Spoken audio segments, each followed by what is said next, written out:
bracha first, Sure. and we'll tear kriya.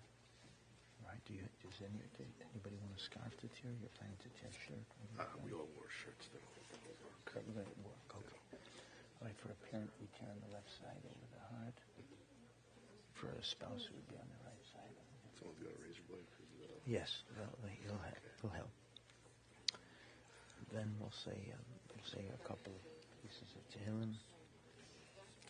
Then I'll speak briefly because it's Hanukkah. I'll remind people since it's Hanukkah that we don't engage in regular eulogy. It's just maybe some history, life history or something. I can work with that. Yeah. And then you'll take care of the other speakers. Yes. We don't recite Kilmali today. We don't recite Kilmali today because there's no Tafnan. Mm-hmm. Did you want to give burial and shiva information? You can get the sugar information.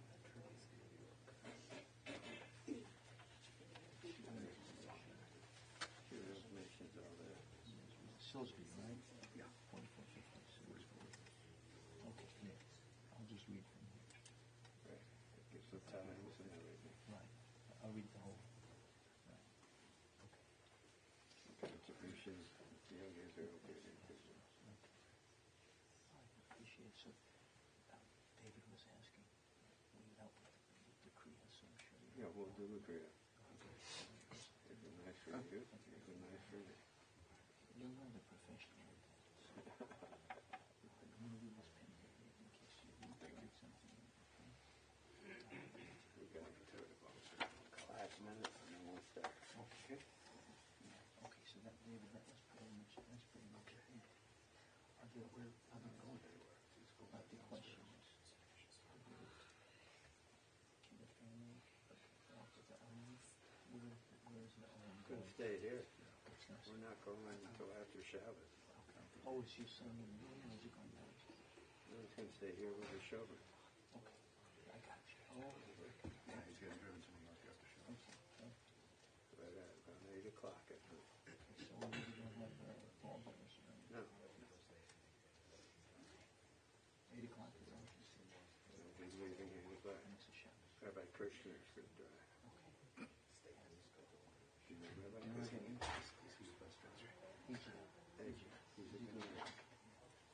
He's a good rabbi. He's a rabbi. He's a rabbi of mine? Go ahead. He's a good man. He's a good. You know, he's not helpful to us. Yes. That's very special. That's wonderful. I'm all actually appreciate it. Very special person.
begin, I just thought if anybody, we're going to say a couple of psalms to her. I don't want the book to read them all.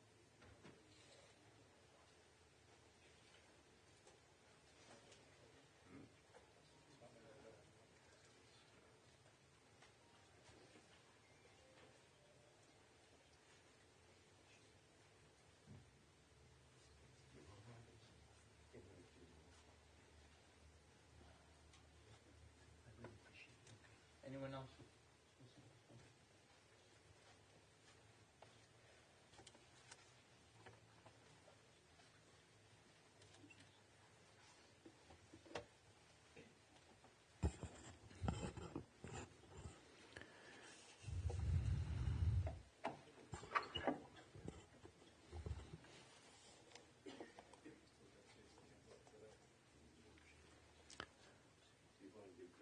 So we'll say Tehillim, and then we'll perform the Kriya. Being that today is Hanukkah, it's a holiday, we don't engage in deep emotional eulogies, lengthy hespedim, but it's very appropriate to say Tehillim. So we'll begin, we're going to say the first capital Aleph, 1, Aleph, then we'll go to Tesvav, Mizmor David, and then we'll do Chav Gimel 23, also Mizmor David. But we'll begin with 1. We have gathered here today to pay our respects to Dr. Aaron Nosson Silver, Aaron Nosson Ben Baruch. It's been a privilege for me to be able to have known him, interacted with him and his family. I've known Alan and Dr. Sarah for probably close to 30 years, and it was very uplifting to be near the departed any time I spent with him. Ashrei haish, Aleph. Ashrei haish, asher lo holach b'atzas rishoim, uvederech hatoim le'omod, uvemoshav leitzim lo yashav. Ki im besoras Adonai cheftzo, V'soraso yehege yomam v'leila. V'haya ke'etz shasul al palgei moyim, asher piryo yitain be'ito, v'aleu lo yibol, v'chol asher ya'aseh yatzliach. Lo chen harishayim, ki im kamotz, asher tidfenu ruach, al ken lo yokumu rishayim b'mishpat, v'chatoyim b'adas tzadikim. Ki yodea Adonai derech tzadikim, v'derech rishoim toved. I'll translate. Happy is the one who has not followed the counsel of the wicked, nor stood in the path of sinners, nor sat in the company of the scornful. Rather, that one's delight is in the Torah of the Lord, meditating in God's Torah day and night. And will be like a tree planted by streams of water, that yields its fruit in season, whose leaf will not wither, and whatever that one does prospers. Not so the wicked, who are like chaff that the wind drives away. Therefore the wicked shall not survive judgment, nor sinners in the assembly of the righteous. For the Lord loves the way of the righteous, but the way of the wicked is doomed. Tesvav 15.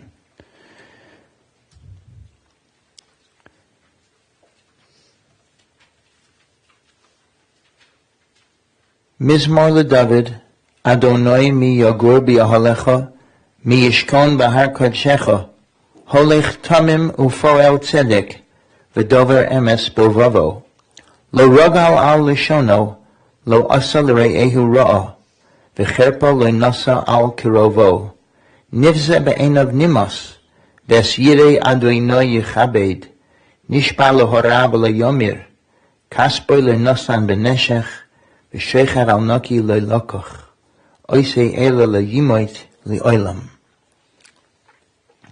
A song of David, Lord, who may sojourn in your tent, who may dwell on your holy mountain?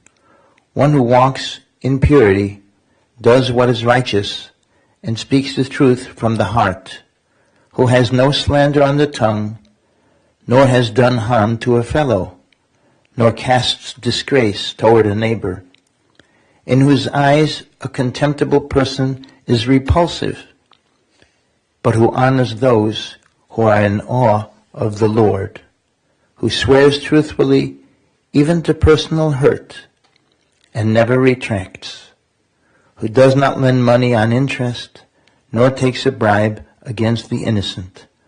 One who does these things shall never falter. And 23, Psalm 23, we can perhaps sing that together.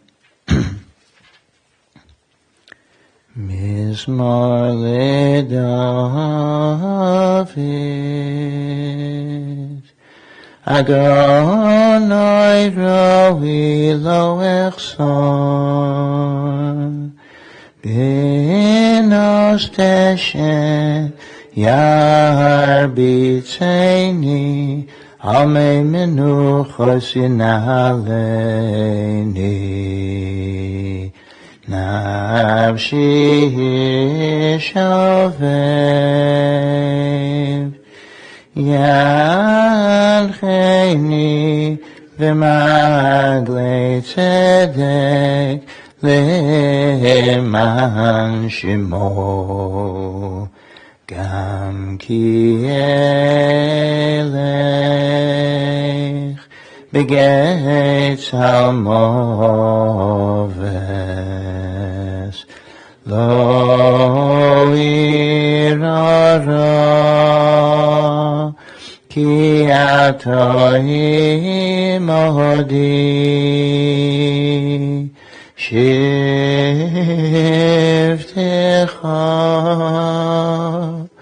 u'mishantecha hema Yenachamuni Taroch Lefonai Shulchan Neged Soredroi Dishanta Vashemen Roishi Koi Sirivaya Achtom V'chesed Yidefuni Kol Yemei Chayoi V'shavti Beveis Adonai Liorech Yamin.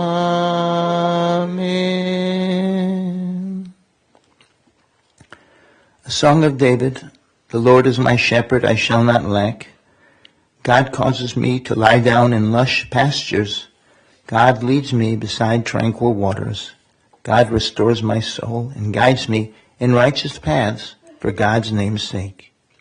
Though I walk through the valley of the shadow of death, I will fear no evil, for you are with me. Your scepter and staff, they comfort me. You prepare a table before me in full view of my adversaries. You have anointed my head with oil. My cup overflows. May only goodness and kindness pursue me all the days of my life, and I shall dwell in the house of the Lord for length of days. Berkowitz-Chaim would explain, it's an unusual terminology. When we say, Ach tov v'chesed yudefuni, may only good and kindness pursue me. Pursuit kind of indicates redifa. Redifa is chasing someone to harm them almost. So why does the psalmist use the expression yudefuni redifa, that good and kindness should pursue me? And he says, the Berkowitz-Chaim, that good people who dedicate their lives to doing good inevitably have challenges too.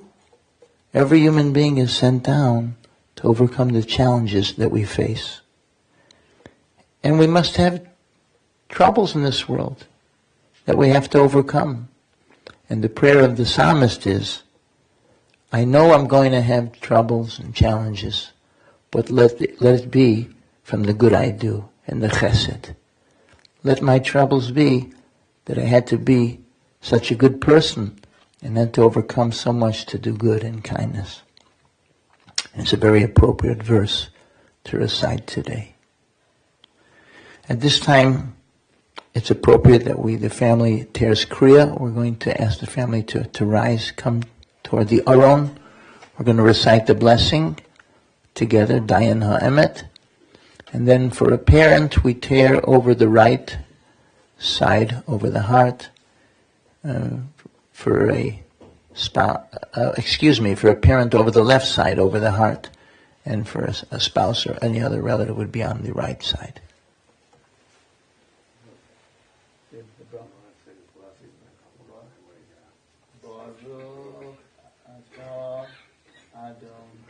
Elo Melech Haolam Dayan Ha'emet. Amen. Blessed are you, Almighty True Judge. Try to help along. Try to help along when he cuts.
At this time, we're going to call the family, ask David, the Nifter's son. He'll kind of interact with the other speakers. Thank you.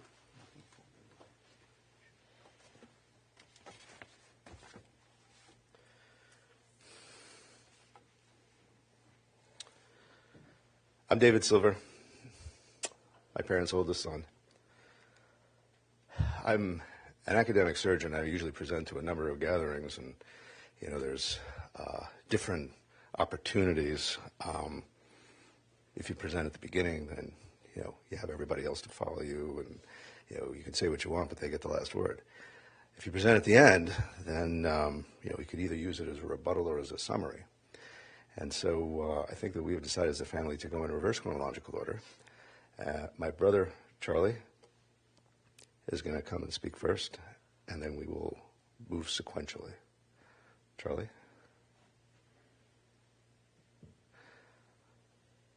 While he's coming up, Charlie is trained as a physicist. ran a particle lab for some time, and then went to business school because apparently there's no future in particle physics, and became a serial entrepreneur. Charlie, you going to say a few words?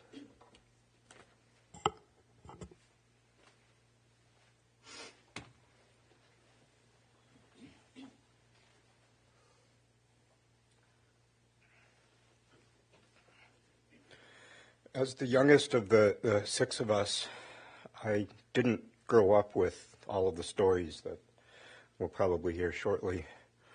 I grew up with them in story rather than in lived memory, and I heard them passed down to me over the years. But as the youngest of the six of us, I lived with Dad more than any of the rest of us. I lived with him under the same roof through high school, and even during later years, I spent so much time with him. And even though I didn't live the stories from the earlier years, I got to know, I think, the lessons that we all take from his life. Because I was there at the kitchen table, I was there on the other side of the phone as we all heard from the rest of the family, and I was there as Mom and Dad processed the stories and in their lived experience. I was there. And two of the biggest lessons that I've taken from Dad's life, that I take into my life, and I think we all do, are as follows. Dad did everything for family. Everything he did in his entire life was for us. He took such joy in creating the family, and everything he did was to give us every possible opportunity. Family was everything to him. And these are lessons that I see in my life, each and every one of the six of us carry into the lives of our children. We're all there for our children, and I see that in the 16 of his grandchildren and in the great-grandchildren as well. We model Dad's life for every one of our children in what we bring to our families. I see this all the time. That's one of the biggest lessons that I will always take from Dad's life. The other lesson comes from the way Dad lived his life. Dad always, throughout his life up until the beginning of this disease, Dad was the smartest person I know, always. The smartest person in my world. Mom tells the story that in every, Dad won every job interview he ever interviewed at. Everywhere he ever interviewed, he got the job. He was always the smartest person at the interview, up until the one interview where the interviewer asked him a trick question, and he answered straight off the top of his head without having to think about it, because he was that sort of person, always knew the answers immediately. And then he turned around and asked the interviewer a trick question.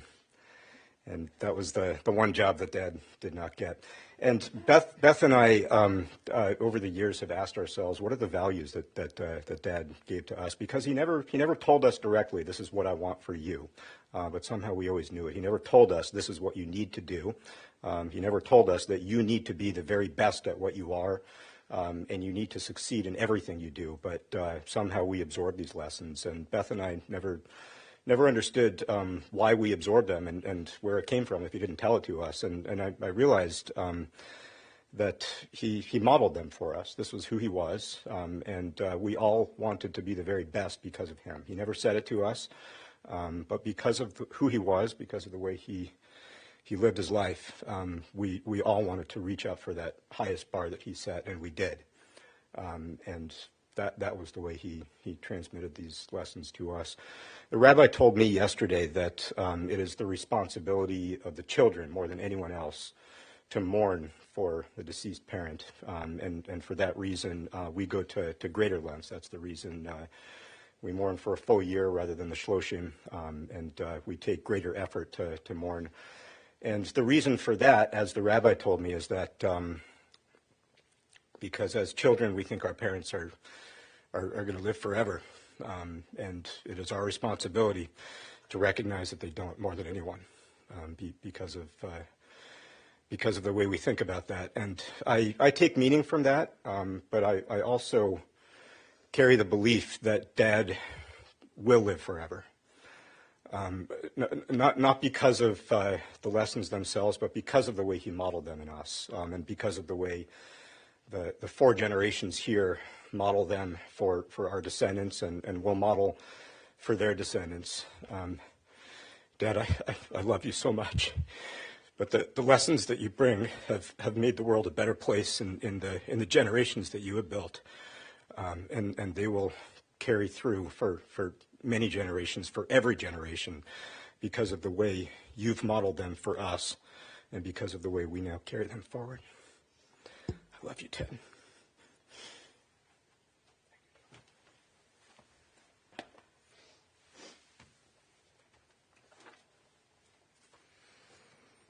I think we're going to skip a little bit. Dan? So my brother Dan is the top of the bottom half. We're divided into the top half of the bottom half. Dan is the top of the bottom half. He is a corporate lawyer, formerly for IBM, and now leads compliance for Kyndryl, the spinoff company. Thank you.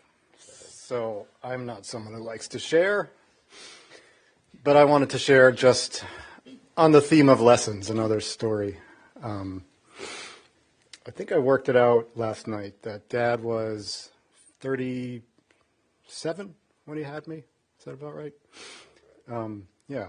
And for me, that's old. I had my children at 36 and then 39, something like that. And then he had two more. So he must have been tired all the time. And so I was just sort of thinking about his experience and how I fit into that. And I think for me, you know, I was his fourth child, third boy, fourth child in order. Call it the top of the bottom, whatever you want to call it. For me, it was always the middle. And I always felt like I was in the middle. I had middle child syndrome. I always was independent and did my own thing, felt sort of just kind of another kid in the middle. And I don't know if that's why I figured out at an early age I sort of have an introverted personality. Maybe it's because I'm the middle, or maybe it's the other way around. Not sure which came first, but what I mean by introverted is not. I'm a lawyer. I do public speaking in front of people, thousands of people all the time. That's not what I mean. I mean, I prefer more one-on-one relationships to be meaningful to me. And I think so. The story I want to share is I think Dad appreciated that about me and about the differences in each of us, and try to take each of us as we are. I remember one thing I always remembered about him was being, I guess it was probably in my high school years. I was the oldest in the house, and we used to walk to shul together every Friday night. Every Friday night, we'd walk to shul, we'd walk back. I don't know what it was, 15 minutes, 20 minutes. And it was just me and him. No one else came. I always came to shul every Friday night. And we would talk. I would, tell him about my day, my week, and he would ask stuff. He would ask questions. We would have, sharing, one-on-one. So I always appreciated that, and I think that's the lesson I take away is he had so many children. He had them. He was probably tired all the time, but he took each of us as we are, and he took me as I was, and recognized that one-to-one was best for me, and that's the lesson I take away from my family, my kids. I think treating each of them as they are, who they are, individuals, is something I'll always remember, and that's because of Dad. So that's what I wanted to share.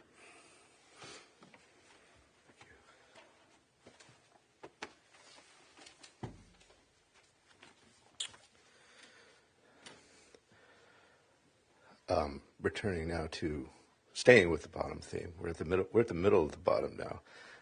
My sister Beth, who's been intimately involved in Dad's care for a number of years. Beth, by training, is a lawyer. Worked in real estate for a large corporation, and then left to have her family, all of whom are here. Beth?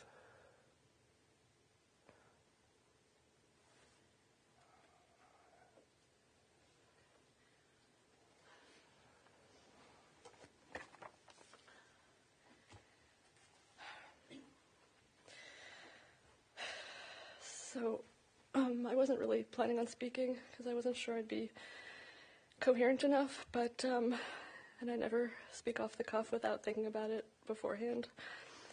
But here goes, Dad.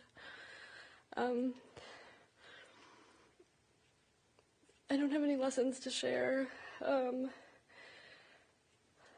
just have two prominent memories that are meaningful to me, and that whenever I think of Dad, I always think of, and they were from when I'm a little girl.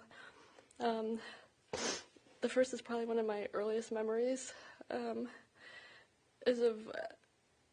I had very blonde hair and blue eyes. I still have blue eyes. And that was my father's genes, and I remember he was so happy and proud that he always said that everyone always said I looked like his side of the family, I looked like him, and he used to pick me up in front of the mirror in Mom and Dad's bedroom in Denver, where we grew up, and he'd put his face right next to mine, and he'd say, look at our blue Aggies. Aggies is eyes, I guess, in Yiddish. It's the only word of Yiddish I speak. And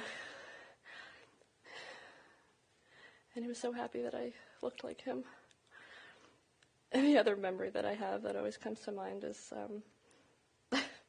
as David said, I'm a lawyer, and I was always terrible at math, or maybe I just had bad math teachers, but I always needed Dad's help in math, and I remember sitting next to him on the couch in Denver, of course, that flowered couch, and him trying to teach me the word problems in like 3rd or 4th grade, and I never understood it. I never got it, and he was so frustrated, but he just kept persevering, and he never yelled, and he never got upset. He was always just gentle and quiet, and to this day I don't understand what the point of word problems is, but I do have a very strong positive memory of him trying to teach me.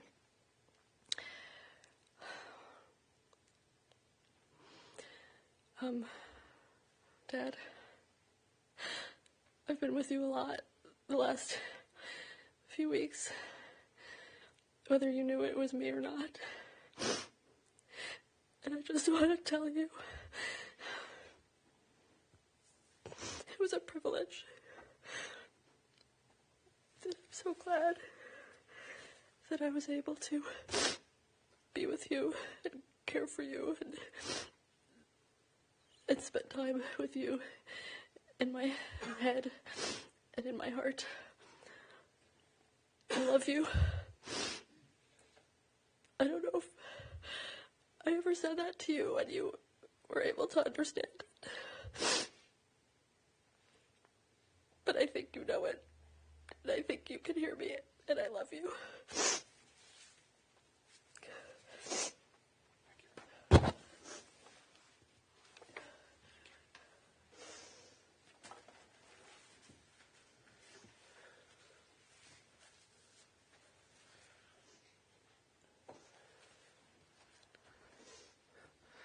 I don't know, Sarah, you feel like a middle child or the bottom of the top? We'll go with the bottom of the top. My sister, Sarah, doesn't really need any introduction to this community. She's lived here for a great many years. Sarah's a physician, psychiatrist. One of the greatest privileges that I've ever had was hooding her at her graduation to become a physician in downstate New York. Sarah has taken the lead in working with my folks, both my mom and my dad, to make sure that their transition from Denver, where they were active and raised a family, to Cleveland, where they retired, was easy, was done responsibly, and helped them integrate into the community here. Sarah.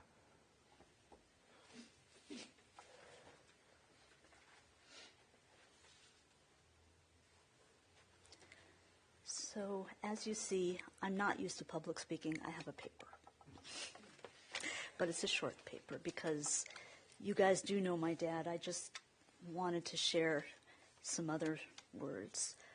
I've had the good fortune of having my mom and dad live down the block. It's been about 16 years now, and to be able to be involved in their lives. Dad loved living in this community. And in particular, he loved being involved in the Jewish life here. His identity as a Jew was very important to him. Yiddish was his first language. And every year at the Pesach Seder, he would ask the 4 questions in Yiddish after we all finished, the way he learned it as a child in Cheder. He also loved to lead benching with the Yiddish introduction, Rabboisai, Merzellen Benchen, rather than the way we'd do it. When I was young, I remember him opening the curtains in the morning at home as he walked around the house davening with his tefillin on and his talit. He loved attending shul, and here in Cleveland, he went to the Hashkama Minyan at the Young Israel with Mom every Shabbat, as long as he was able to. When he got in Aliyah, he pronounced the brachot with his special intonation, emphasizing every word slowly, expressing his passion for the Torah. Learning was important to him also. He attended shiurim in Denver regularly given by Rabbi Rosenfeld, who was the principal of the elementary school my siblings and I attended at which my mom worked.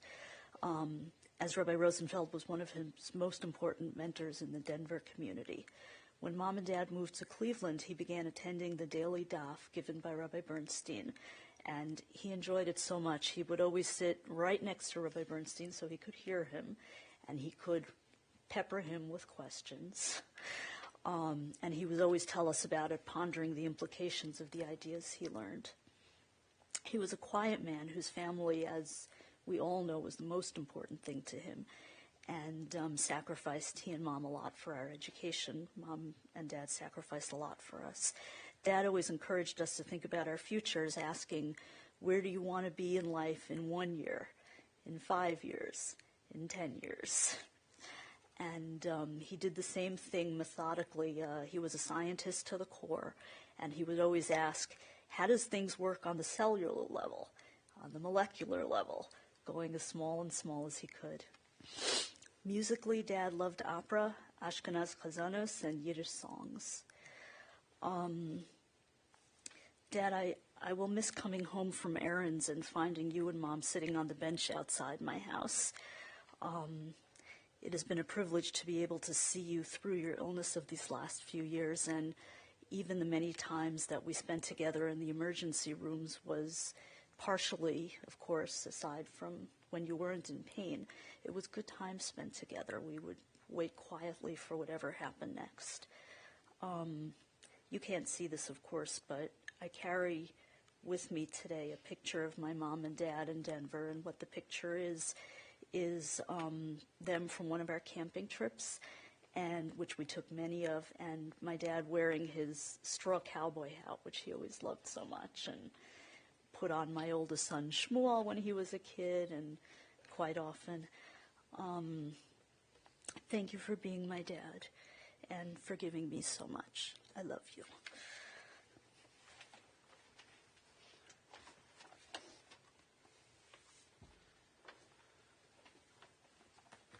Yeah, I forgot about the cowboy hat. Thanks for showing that. Middle of the top, my brother Jonathan. Jonathan has been probably my closest friend, as my closest sibling. We're only a year apart. And we did pretty much everything in lockstep. Elementary school, high school. Jonathan was famous for blowing things up. College. Jonathan was famous for physics lab. Med school, I can't even tell you what he was famous for then. But we split in residency. I ended up in urologic surgery, and Jonathan ended up in orthopedics, and he's currently a surgeon at NYU and in New York City. Jonathan.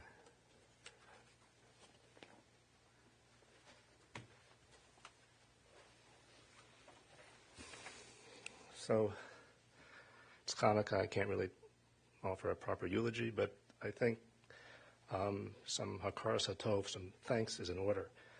I am where I am, doing what I'm doing because of Dad, and I think just a historical summary would shed some light on that. When I was very young, my first memories, for the most part, I used to enjoy building things, working with my hands. My father was very supportive, and we used to have in the house Lincoln logs, Tinker toys, erector sets, you name it, all these gadgets. I was very into that. As I got a little older, I became more nerdy and geeky, and that's when I discovered what Dad truly was doing in life. I became interested in just batteries, light bulbs, switches, motors, things like that. And as I got a little more mature in that, I started becoming interested in things like integrated circuit, not integrated, excuse me, just analog circuits. That's when Dad showed me what he was doing when he was a kid. I remember he had this big cardboard brown box filled with resistors, capacitors, primitive transistors, and this is what he used to do in his spare and his fun time in life. And I became very interested in that. Over the years, that knowledge improved. I was building circuits. Radio Shack became my second home. And people don't know that the Radio Shack that existed until recently, when it went out, was everyone knows it as selling cell phones and toys and things like that. But what it was for people like me, because in the back they had all these things you can buy: resistors, capacitors, transistors, and Dad would help me do things with these. His big project were things like he had a Heath kit, the company that used to make you can design and build your own electronic items. He built his first radio amplifier from them. I think he still has pieces of it at home. And I used to buy the Radio Shack P-Box kits, which are similar little projects where you can build things just gadgets to do things. And he was very supportive. He was very much into helping me with these things because this is what he loved. This is what he did. It was just very, very scientific to him. As I matured further, the electronics evolved to newer technology, which he really didn't have. We started off as integrated circuits, so people now call them chips, but back then they were these 8-pin, 12-pin, 24-pin little combinations of basically solid-state circuitry, which were for everything. I mean, they're very specific items that were used for specific things. So I was buying these from Radio Shack as usual. I was building projects, and miraculously, you need to know how to use these things. Dad used to routinely bring home these technical manuals. I guess he swiped them from work. I remember everybody remembers downstairs on the bottom floor these bookshelves of one after another these blue and white paperback technical manuals for all these integrated circuits from National Semiconductor, from Texas Instruments. So he knew exactly what I was doing, and this is how he was supporting me. I needed this knowledge to be able to do what I was doing, and he was right there providing it for me. Time evolved further, and after just simple analog circuitry, computers started to become an issue. So then these chips were no longer just simply amplifiers and things like that. They were more computers. They were just primitive AND gates, OR gates, NOR gates, things like that. But they were still integrated circuits. You can construct things out of that, and that's what I kept with his support doing. Ultimately, my first computer I built, he saw I was obviously into computers, which is very much along the lines of what he was doing. The first computer I built was one from a schematic in a Popular Electronics magazine that was built from scratch and actually worked.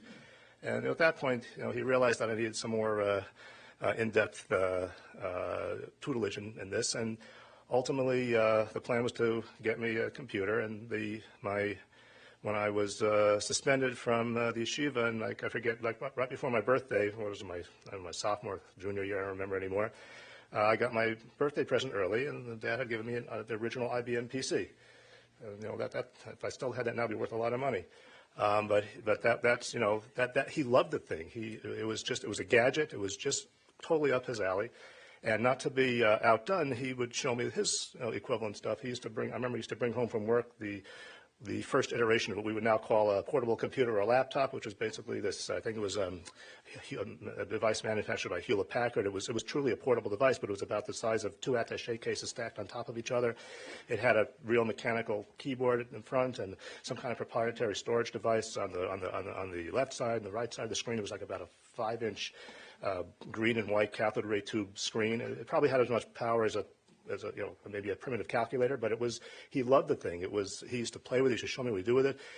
He knew how to program it. It wasn't like like we have apps nowadays that we just do what we want. It was real basic computing programming, and this is what he did for a living. He knew this stuff inside and out. So this is how he educated me. Ultimately, he saw that I was destined probably to go into physics and engineering, computers, something in that direction. And he kept pushing me. About mid-college, I made the decision. I don't know if it was peer pressure, sibling pressure, everybody's pressure, parent pressure, to go more to stay in the scientific realm, to go toward medical school. And that's that was the most. To him, that was the most incredible thing. He was so supportive of this. I think more than anything else, he was relieved. And ultimately, I wound up. I remember actually during the application process. This is something that he knew very well. He knew the concept of getting ahead in life, getting where you want to go. So he insisted that in a competitive field like this, that I be. That I have some kind of backup, and I believe he filled out my application for University of Colorado in Denver because he wanted to make sure I had a fallback in case I didn't get into the other schools I applied to in New York, and I did get in, and totally based on his application because it wasn't one I didn't fill it out myself. But in the end, I wound up in New York at the same school with David and Albert Einstein. And my plan was pretty much to stay within the science and mechanical area, just a scientific field, working with my hands. And that's how I gravitated to orthopedics. I mean, I knew this was going to be my life from the beginning because, after all, Lincoln Logs and Tinker Toys are not that much different from human bones. So, at the end of the day, I have to say that I am where I am because of Dad. He guided me all the way through this, and I think without that guidance, I don't think I would have wound up in the field that I am in now. So, Dad, thank you. I'm going to miss you. I appreciate it.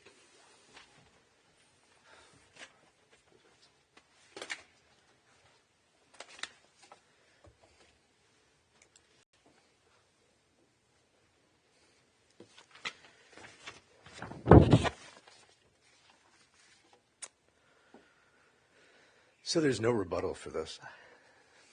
I'm not going to summarize either. I think what I'll do is tell stories.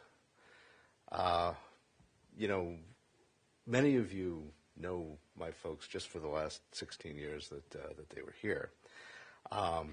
And while you may have known my dad, you probably didn't know exactly who he was and what came before here. So I think what I want to do is catch you up.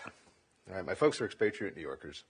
My dad was born in New York City, in Beth Israel Hospital in Lower Manhattan. His parents emigrated from what is now Ukraine. His father was originally from Odessa, and his dad was a suitcase maker in New York. He worked for the International Ladies Garment Workers Union, the ILGWU. He was a card-carrying socialist. And his mother was a homemaker. I have very few memories of Grandma Ida, but I do remember receiving every year around Hanukkah time cherry strudel. Does anybody remember cherry strudel besides me? Mom remembers cherry strudel, but we were very organic. My parents were very into health food and healthy eating. We weren't allowed to just consume it when it showed up. It had to sit in the refrigerator and last. My dad was the youngest in his family. He was the only boy. He had two older sisters. Rosalind, of blessed memory, and Lily, of blessed memory, and originally 6 and now 5 nieces and nephews. As people have mentioned, Yiddish was his first language. He spoke Mamaloshen at home. Both his parents spoke it and spoke it to him, and didn't really, his dad knew English because he was in the working world, but didn't really learn English until he started school. He grew up in the Lower East Side, and there were Jewish day schools were non-existent at that time, and so he attended public school like everybody else, but also after-school programs. And he was in Cheder at the East Side Hebrew Institute. So I had the opportunity yesterday to speak to someone who is probably one of Dad's oldest friends, Moshe Meisner, about the East Side Hebrew Institute. And there was instruction in Jewish culture and in Chagim and in customs, but it was also a social aspect to it. There was the Shabbat club that everybody came to have a Shabbos experience, and there was a lot of handball. Apparently, an awful lot of handball. And the school, it turns out, was next to a very large church, and there was apparently a lot of activity of trying to keep the ball out of the churchyard, and a lot of activity trying to by the priests to make sure that the ball didn't break any windows. When I asked Moshe if any windows were broken, he was a little bit elusive. His influences there were twofold. One was a favorite teacher named Berkowitz. Didn't have a first name, didn't have a last name. Was he Mr.? His name was Berkowitz. He was originally from the Volozhin Yeshiva, and had a very unique background. He was an artist and a sculptor, and actually exposed some of his students to that sort of work so that they would appreciate it. And his other major influence was a Rabbi Raskin. Rabbi Raskin apparently had gone to the East Side Hebrew Institute himself many years prior. And he grew up extremely poor and had no shoes. And the yeshiva had provided him shoes, for which he was, and in exchange for, and no tuition, for which he was eternally grateful, and essentially was principal at the East Side Hebrew Institute for free for many years afterwards. And he was somewhat inspirational for Dad. Began to teach him some of the basics of Hebrew, which Dad actually fell in love with. He went to Stuyvesant for high school. Stuyvesant for high school then is not where it is now in Lower Manhattan. It was in Brooklyn. And after school, he was at Herzliya. Herzliya was a Hebrew immersion program. They didn't speak any English. They didn't speak Yiddish. They spoke Hebrew. And that was how he was really exposed to and learned Hebrew. His teacher was Moshe Feinstein, a relative of the Moshe Feinstein, and a poet. And he gave Dad an appreciation and a love for the Hebrew language. And everybody who knows my dad knows that he was extremely precise about Hebrew grammar. And he got that from his teacher, Moshe Feinstein, as well. At some point after that, his family relocated to Brooklyn.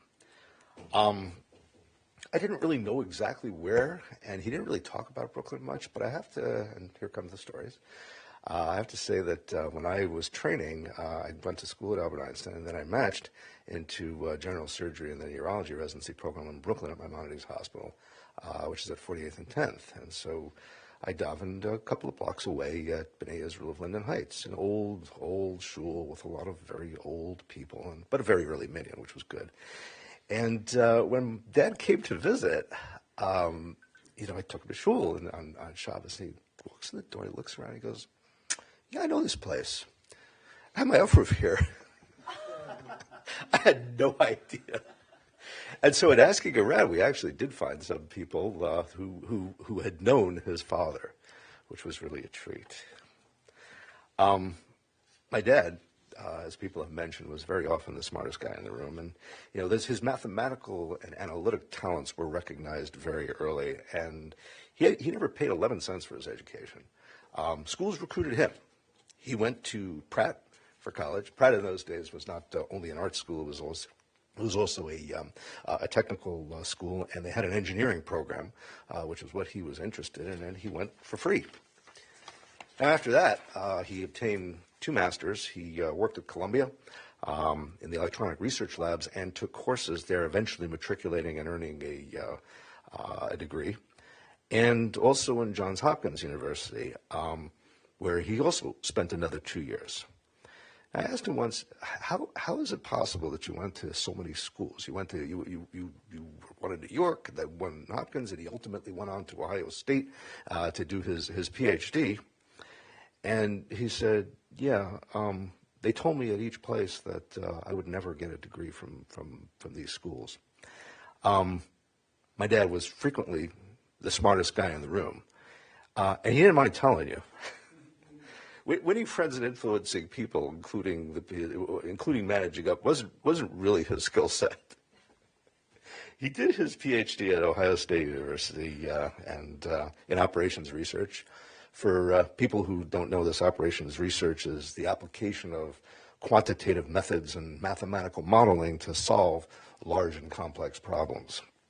His thesis was on operating room anesthesiology efficiencies. We're going to come back to that. My folks met in 1959 while he was still at Columbia. He was, I think we were calculating this out before. Dad was probably 26, and Ma, you were probably 22. They met at the Pioneer Hotel in the Catskills. The Pioneer Hotel burned to the ground a number of years ago. It doesn't exist anymore, but it was an entertainment venue, and people came up to watch the shows and to play the games and to have some recreation after living in the city. Dad drove up there and drove back. Now, how is it possible that Dad, scholarship student, working class family, had a car? He did not have a car. Marv Rochwarger had the car. The thing Marv Rochwarger didn't have was a driver's license. And so Dad and his friends would say, you know what, let's go up to the Catskills. Marv, can we borrow your car? I actually verified this story because one of my friends is married to Marv Rochwarger's daughter. And so I know that this was true. And so he met Mom, and the goal is to meet women and drive them back, and that way you get to know them, right? And so I asked Mom, so who are you with up there on the day that you met Dad? And she doesn't remember. I wonder how deliberate that is. They got married in 1961. Prior to becoming, my dad planned to become an academic. That was what he wanted to do. He was going to teach. You've heard how good he was at it, how patient. And that was what he knew. He wasn't in industry. He was in school. So when you're in school, you think you're interested in teaching. And so he returned and got a job in Elizabeth, New Jersey. Now, at that point, they had 2 kids. Right? I was born when my dad was a graduate student at Ohio State, and so was Jonathan. And Dad came back, to interview for the job, which of course he got. I mean, he was a brilliant guy, and everybody recognized that. And he came back, by himself, and picked out an apartment, a place to live, and went to retrieve his wife and his 2 kids, and so they got to Elizabeth, and my mom opened the door, looked around, and said, "Don't unpack." The "don't unpack" story is one of the famous stories in our family. And so from there, they said, you know what, New York is not for us. They moved to Colorado. My dad took a job at Martin Marietta. This is in the years before it was called Lockheed Martin. And when they moved originally, they were in Littleton, which is a suburb of Denver, and then into Glendale. Now, what's a guy in operations research doing in an aerospace company? So the Martin Marietta is very diversified. They do mostly aerospace and defense, and he worked literally in almost all the divisions in the company. And so he became a rocket scientist. He worked in Skylab. He worked on the Viking project. For those of you who remember, he worked on the space shuttle. Martin Marietta made the only disposable part, the external tank. He was a senior staff engineer. He was in charge of an operations research team. And the team was engaged in problem solving through various aspects of the company. And so he really had a wide exposure and was enormously helpful there. He worked there for 30 years. I think it was probably 35 years, something like that. And after that, he became a phone scientist and worked at US West. Apparently, rocket science is translatable to phone science. But wasn't thrilled at that and eventually finished his working career at Raytheon Technologies, where he was back to guidance systems and doing the same thing in operations research. He belonged to ORSA, the Operations Research Society of America. You've already met the 6 children. I have 3 kids. My brother Jonathan is married to Tamara. Tamara is trained as a physician, but spent most of her life raising his 4 kids. Sarah, as you know, is married to Alan, a trained social worker and lawyer, and they have 3 kids. Anybody doing the math yet? Dan is married to Anna. Anna is an infectious diseases physician who has since moved on to work in the biotechnology space. They have 2 children. Beth is married to Kuti, also a tech entrepreneur, and they have 3 children. Charlie is married to Alana. They have a son. So has anybody done the math? 16 grandchildren. My dad has 5 great-grandchildren. There have been several granddogs over the years, and now there's actually a great-granddog.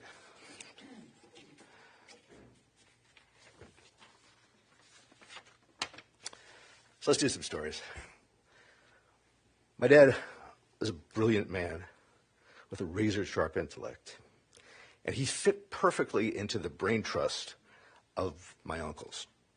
My mom's brother, Rabbi Dr. Norman Katz of blessed memory, a YU Muslim, a Talmud scholar, with a PhD in pure mathematics from MIT, and an academic with as a longtime chair of the pure math department at Washington University. My mom's sister's husband, Dr. Sam Dershowitz of blessed memory, a PhD chemical engineer who worked in the dye industry for Malden Mills in Boston, and then, after making Aliyah, for the office of the chief scientist in Israel. Gregarious and humorous, there wasn't a room that Sam couldn't own. He owned every room he ever walked into.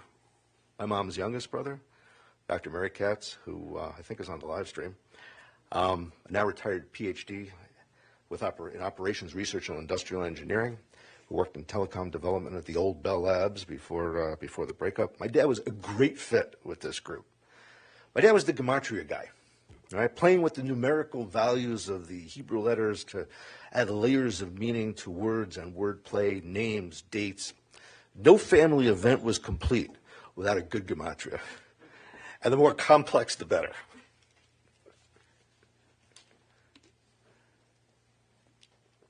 My dad spent a ton of time with us. I never realized it growing up because I figured everybody's dad was home, you know. He dropped us off at school in the morning. He picked us up in the afternoon. It didn't occur to me that school is over at 3:30 and the working world is till at least 5 o'clock.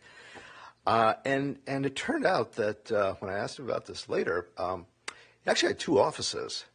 And each office thought he was at the other office, which is how he was able to spend so much time with us. But I was an incredible chess player. He was able to see great many moves ahead. Does anybody remember the Chess Challenger?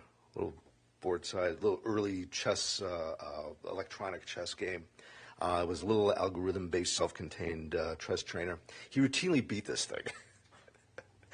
I personally have played, but I must be thousands of games of chess with him, and I've only beaten him once. And I asked this last night to my siblings, did anybody ever actually remember beating him in chess? And I'm guessing that game was a fluke because no one else has ever beaten him. He was able to see a great many moves ahead. I could see maybe 10 or 12 moves ahead. He could see probably 20, 25 moves ahead. Everybody's got an education story, right, about how dad helped them with this or dad helped them with that, whether it was math problems or whether it was, building Heath kits or bringing home technical manuals. My education story is that all of us got what we needed, right, to move on and to succeed. And I got a dead cat. My dad brought home a cat, euthanized from the local shelter, so I could dissect it when I was interested in dissecting organs to try to see what was inside of things. So I got the dead cat. I have no idea how it was disposed of, but I got to tell you, it lived in the freezer for a while. Mom was horrified. My dad was extraordinarily punctual. If a little early was good, right, a lot early is probably better. And so we were usually the first people at any venue, any event, anything that we went to. He was extremely unpretentious. Clothes, cars, jewelry, none of that stuff was important to him.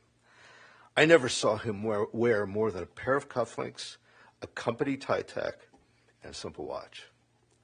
As a child of the Depression era, my dad was extremely frugal. He never, ever bought a new car. He wore the soles of shoes out, and he lined them with paper and cardboard and wore those out. He once came to a family wedding in New York with a plaid sport jacket and slacks. He wasn't interested in fashion. I took him out. I bought him a suit, which is probably still hanging in his closet, because I don't think he put it on again after that. He wasn't interested in any of this stuff. That's not to say he didn't appreciate cars. All right, cars, after all, are just highly complex mechanical systems. They should be subject to analysis and to disassembly, to take them apart to see how they would work. Right? He was extremely mechanically inclined. He was able to fix pretty much anything mechanical.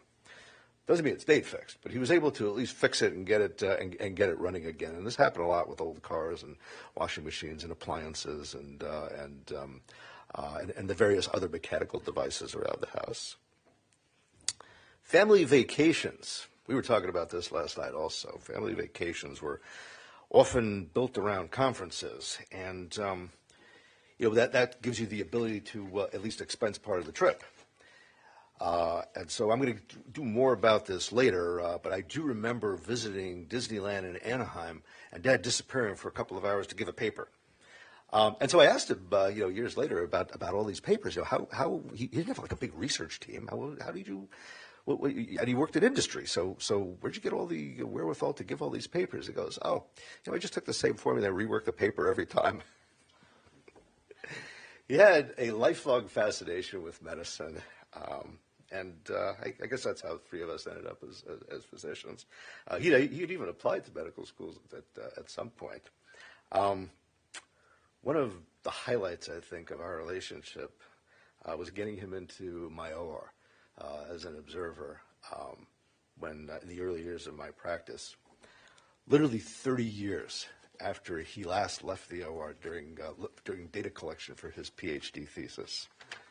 He was thrilled. He talked about it for months afterwards. We discussed medicine constantly. He was fascinated by genetics and specifically by DNA, as you mentioned. The operations researcher in him saw biological systems as complex math problems, right? Amenable to computer modeling if you could just identify the variables. And we spent a lot of time talking about the variables and how to identify them and whether they're discrete or continuous and how to work continuous variables against each other. And I think he had this sort of mechanistic view of biology, but it didn't really make biologic sense. But in his mechanically oriented, very organized mind, there had to be a way to control the biology.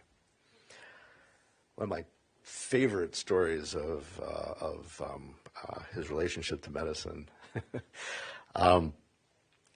So, I'm a surgical oncologist, and I would speak to my dad frequently, and, he asked me, "What did you do today?"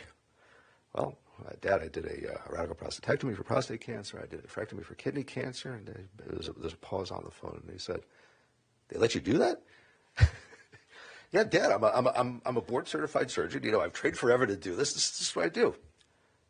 By yourself? So if there's something to learn here, I guess it's that you're always your parents' kid. It didn't make sense. Changed his diapers. Now he operates on people. My dad loved Colorado and the outdoors.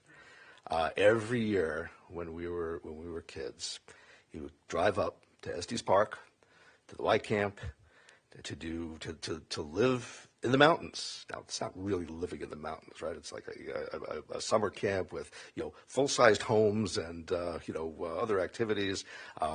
The best, I think, was the roller skating rink. Who remembers the roller skating rink? It was terrific. And fishing in the creek there. And those were the times when Dad cooked. Dad did a lot of cooking on vacation. And cooking at the White Camp meant that, you had a cabin and there was a fireplace. Who thinks fireplaces are for cooking? Fireplaces are for fire, right? Where you keep warm. But that didn't stop Dad from cooking in the fireplace. For many years, I thought that hot dogs were supposed to taste like lighter fluid. Dad picked up skiing very late, after I left for college. And he never, ever took a lesson. He didn't believe in lessons. He went with a couple of shul buddies, whom he outlived. He wasn't hugely athletic, but he was careful and he was consistent. And so one of the best trips that we ever took after I started in practice was to bring my folks up to Vail and stay in Lion's Head, in the lodge at Lion's Head, and ski with him. And I was a little worried, actually, because at that point he was in his 70s, I think.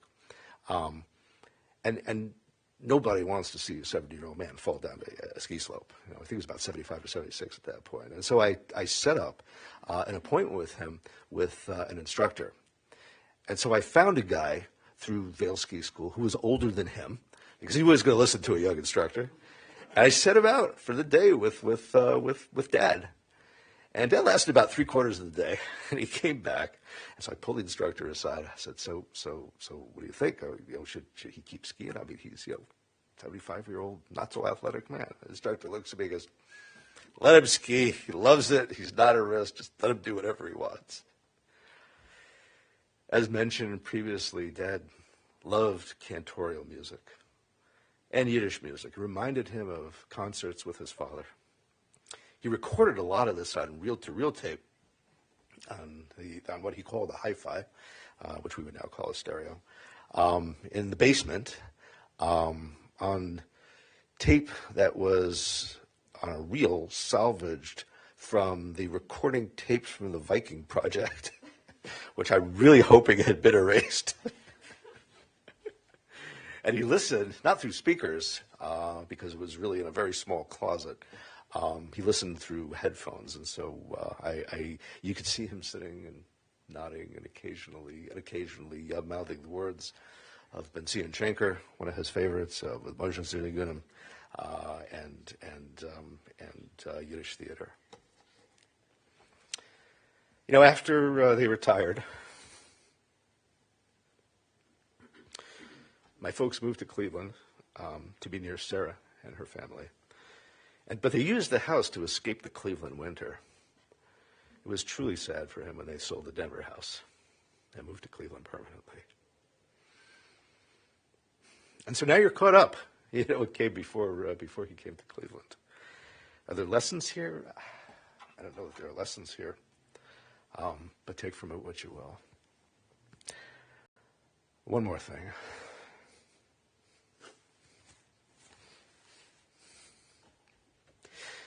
As many of you know, the last couple of years, especially the last few months, were very difficult for him and for my family. On behalf of my family, let me express to you all our sincerest and heartfelt appreciation for the generosity of this community, for the generosity of spirit, of action, and of faith. Each of you has contributed to my parents' well-being, whether directly or indirectly. My dad lived to be the oldest person of his family ever. I'm positive that his extreme longevity was due in some part to your caring, to your concern, and to your love. Thank you to every one of you. Thank you for making his life here happy and fulfilling. We couldn't miss you, Dad.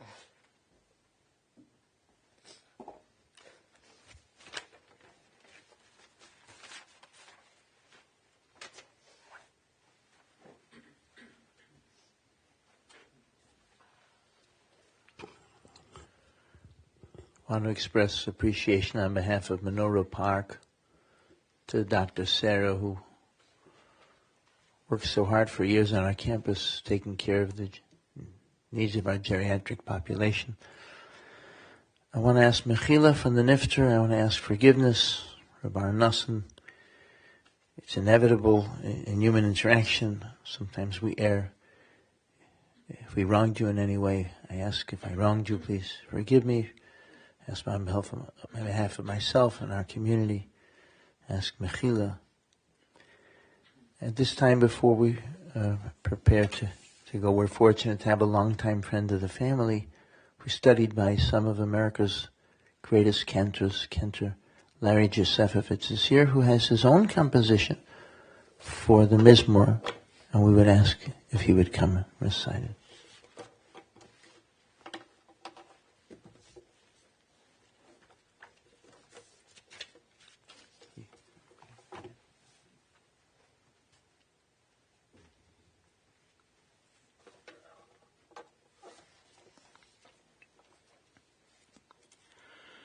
Mizmor LeDavid. Adonai roi lo echsor binos tesheyar b'tzeini Amei menuchos yenaleini Nafshi shovev yanecheni B'maglei tzedek leman shemo Gam ki eleich begeitz hamoves lo yirora ki ata imadi shiftecha umishantecha heima Yinachamoni Taroch lefonai shulchan neged tzorirai Tishanta v'Hashem en roshi kosi rivoyo Ach tov v'chesed Yirdifuni kol yemei chayai V'shavti b'veis Adonai li'orech yamim.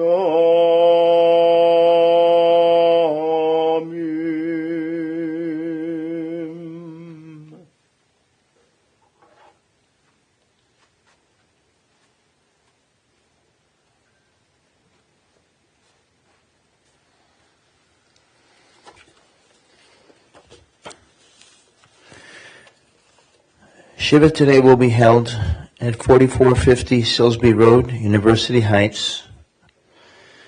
Today at 1:30 p.m. till 3 p.m.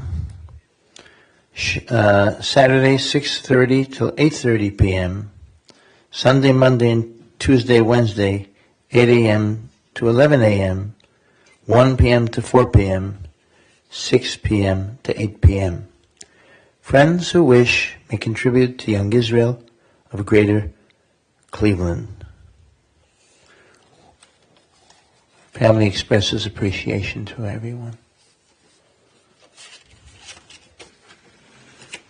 You'll identify your coach, we'll bring him to you.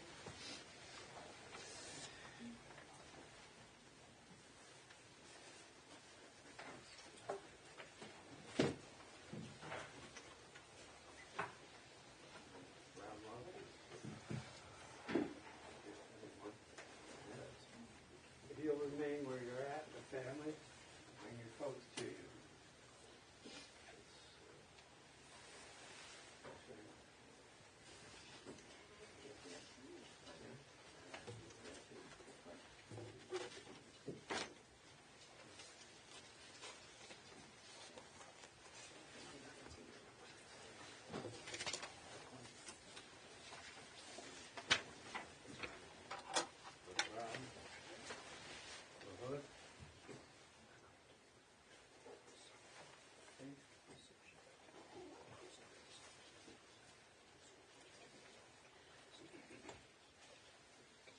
Heavy black. That's me.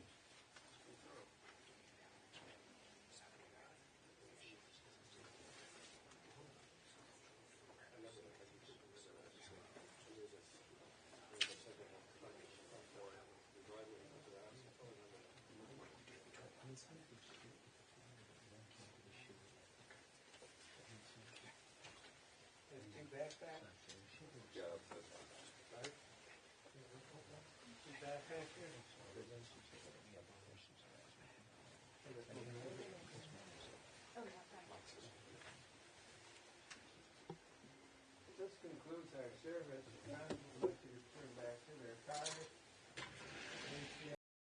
To the rear of the chapel. And they will remain until we're all ready for this.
Big names, Lower East Side.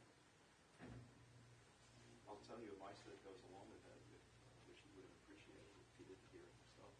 Moshe Osher did the figure in the Yiddish stage. It was actually an excellent concert.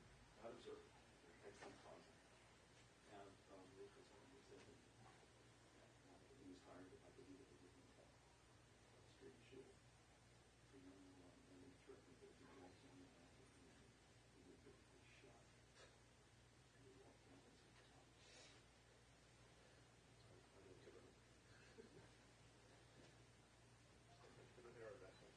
yes, that's right. Those are the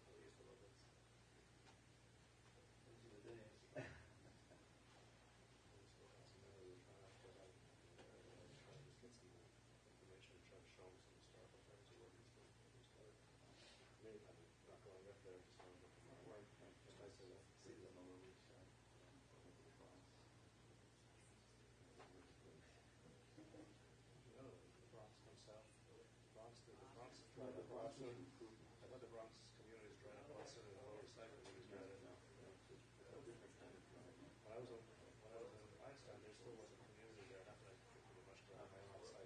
Well, but it still existed. Robert Moses was in Bronx, unfortunately. Cut right to you. road, the